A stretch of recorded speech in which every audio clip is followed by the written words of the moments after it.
I'm Ed Donahue. A day after the Colorado Supreme Court ruled Donald Trump is not eligible for the 2020 presidential ballot in that state because of his role in the Capitol riot, President Biden was asked if his predecessor is an insurrectionist. Certainly it's self-evident.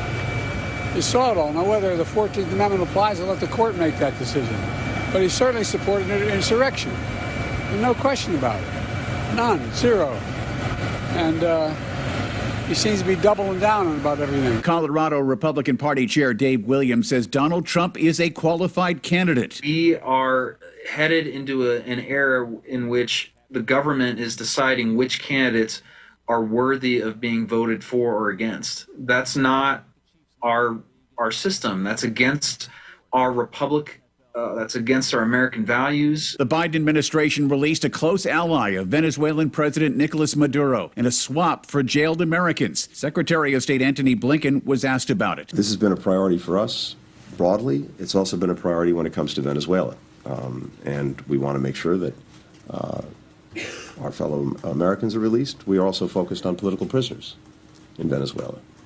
And trying to ensure their release. A source tells the AP Alex Saab, who was arrested on a U.S. warrant for money laundering in 2020, was released from custody. In exchange, Maduro will free some, if not all, of the roughly dozen U.S. citizens who remain imprisoned in Venezuela. The governor of Maine is telling people to get off roads as some rivers continue to rise after a weekend storm. Some of the worst damage is in Maine and Vermont. A slow-moving Pacific storm could bring excessive rain and flooding to California. The Conference Board says its Consumer Confidence Index shows consumers are feeling more confident than they've been since the summer. Good news for businesses with the all-important holiday shopping season peaking. This is AP News. 2023 has been a year of wide-ranging business stories. Taylor Swift's concert tour scaled such stratospheric heights, she invigorated some regional economies and drew a mention in Federal Reserve proceedings. The tide turned against inflation.